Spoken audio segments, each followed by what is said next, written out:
Hello, c'est Estelle et aujourd'hui je vous retrouve pour vous faire ma palle de romance pour février.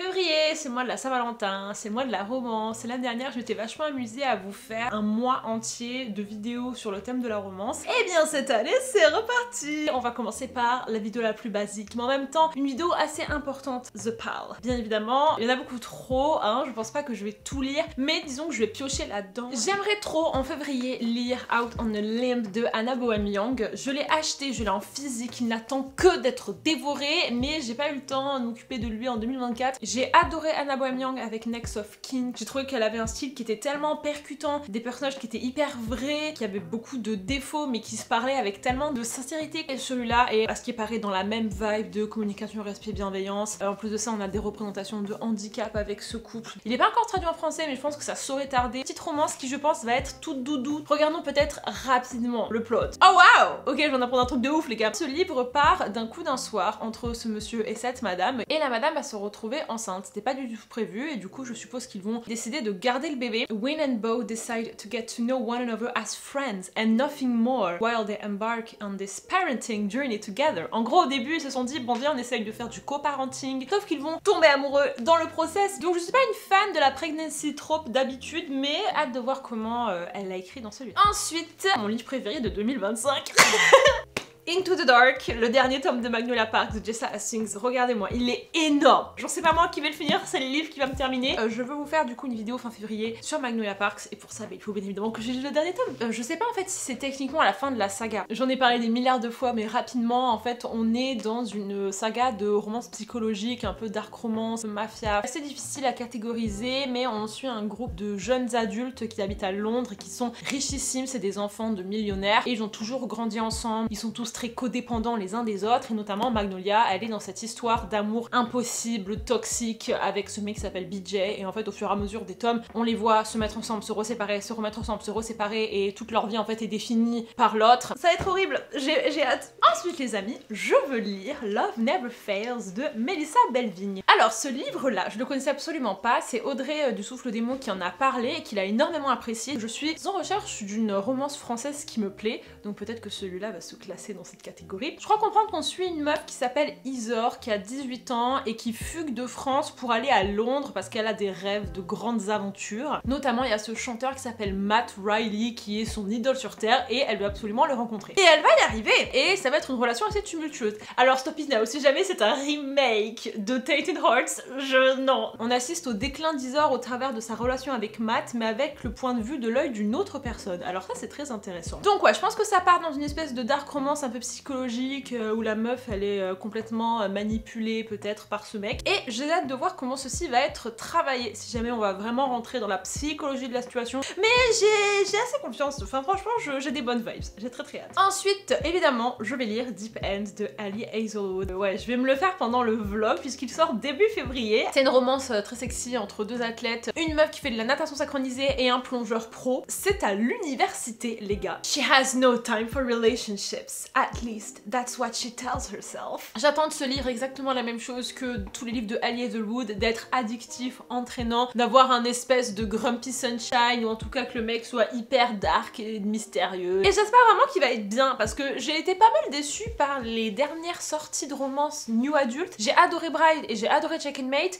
mais Not in Love et tout ça m'avait pas trop plu, donc j'espère que je vais pouvoir un peu me réconcilier avec Ali Hazelwood. Ensuite, j'ai très envie de lire The Wingman, le tome 3 de la saga de compagnon de Stephanie Archer. J'ai adoré The Fake Out. J'ai pas vu mais en fait il y a celui-là qui est sorti et la couverture elle est toute rose et je crois que c'est du hockey sur gazon. J'adore quand Goodreads met un pitch très clair. The best way to gain confidence after years with the wrong guy. Hayden Owens, the hottest defenseman in pro hockey, my confident best friend and my new dating coach. Donc on sait très bien ce qui va se passer. C'est une meuf qui veut un petit peu reprendre confiance en elle, qui veut savoir comment redater à nouveau et du coup elle veut demander conseil à son meilleur ami, qui veut lui donner des petits tips, sauf que moi son meilleur ami est amoureux de elle en secret depuis des années et elle s'en rend pas compte et au final quand elle va enfin dater un nouveau gars, lui va péter un câble en mode mais non mais c'est pas le mec pour toi parce que c'est moi le mec pour toi. Et ce qui m'a encore plus donné envie de le lire, c'est que Chandler, ma booktubeuse préférée, lui a mis 5 étoiles et ça franchement c'est trop bien. Donc à ce qui paraît cette romance est plutôt cool dans son aspect un peu psychologique parce que c'est pas juste une romance sportive un peu légère qui te fait rire et tout. Les personnages ils ont chacun un peu leurs problèmes et ils apprennent tous les deux je pense à se réparer de la vie. Et ça j'aime bien quand c'est pas juste la meuf qui va mal ou quoi, non, quand il y a vraiment un partage qui peut se faire des deux côtés. Oh là là j'ai trop hâte, je vous jure Stephanie Archer, je pense qu'elle va rentrer dans mes top autrices, d'arriver à faire vraiment de la rom-com et de la vraie rom-com avec en même temps des personnages qui sont profonds, hyper complets. J'ai trop hâte, voilà. Je vais absolument lire aussi May Luna de Kelly McNeil. Je n'avais jamais entendu parler de ce livre, mais Sarah de Fragments de lecture, je crois que ce sont les préférés de l'année 2024 et j'aime bien regarder ses recommandations parce qu'elle lit énormément de romances. Un peu un Daisy Jones remixé puisqu'on suit encore une fois des gens dans un groupe de musique. Ça se passe dans les années 90 aux États-Unis. Ça doit parler un petit peu des problèmes qu'il y a dans l'industrie, le showbiz, la drogue, le machin, la corruption, la dépression. On va suivre l'histoire de Carter qui est un musicien reconnu dans cette bande qui s'appelle May Luna, et Evie qui est une journaliste de musique. Je crois comprendre qu'on va les suivre au travers de plusieurs années au fur et à mesure que le groupe de musique évolue, etc. Et leur lien va rester extrêmement fort. Et j'avais été vraiment déçue par Daisy Jones and the Six, j'avais pas aimé la manière dont l'histoire était racontée parce que c'était sous forme d'interview. Et j'aimerais bien que celui-là ce soit une version qui me plaît et j'ai envie de savoir. Vous voyez, quand quelqu'un me dit qu'il a été transcendé par un livre, que c'est la meilleure histoire d'amour qu'il n'a jamais lue, je veux savoir. J'ai aussi envie de m'attaquer à une autre romance française.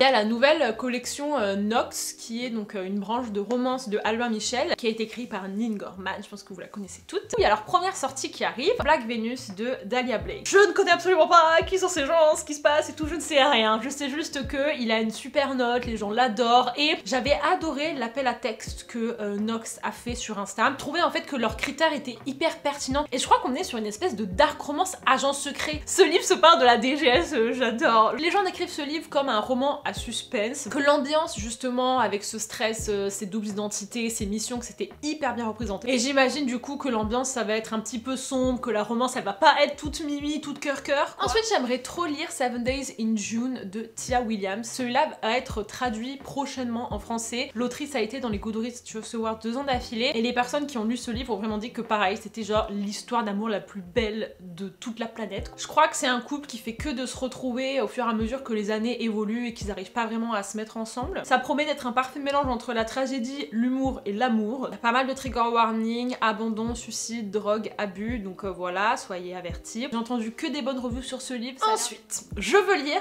Walk Up Like This de Amy Lea. Je n'avais même pas vu que Amy Lea publiait un autre livre et celui-là est déjà sorti en 2024. J'ai adoré X's and O's. Je l'ai trouvé sensationnel, genre vraiment le livre dont personne ne parle et qui était hyper bien construit. Donc je veux lire plus de livres de Amy Lea et voir si jamais c'était le coup d'une fois ou si jamais j'aime vraiment beaucoup cette autrice. Celui-là c'est un remake de 30 ans sinon rien. Elle a 17 ans, elle est au lycée, elle a je pense plein de problèmes dans sa vie et tout. Elle se réveille alors qu'elle a 30 ans et elle se retrouve mariée à son pire ennemi de l'époque et elle comprend pas comment elle en est arrivée là. J'adore ces histoires les gars parce que comme dans 30 ans sinon rien, je suis sûre qu'en fait elle va comprendre tellement de choses par rapport à sa vie, à la trajectoire qu'elle est censée prendre, par rapport à sa vision de ses anciens potes et tout. Et après quand elle revient dans son corps de fille de 17 ans, elle a envie de tout changer et j'adore. Donc franchement j'espère que ce sera drôle, impactant et j'espère que la romance sera aussi très bien faite. Oh putain, je trouve une review d'une meuf qui dit que elle a aussi adoré X's and O's et qu'elle voulait avoir un nouveau livre préféré de Amy Lea et que celui-là ça a été vraiment un gros banger. Les gens disent que c'est vraiment une lettre d'amour aux comédies romantiques. Pareil, je suis let's go, il faut pas me dire des trucs comme ça. Moi. Il y en a un autre qui sort en février et que j'aimerais aussi énormément lire, c'est First Time Caller de Becky Berenson. Celui-là je vous l'ai présenté dans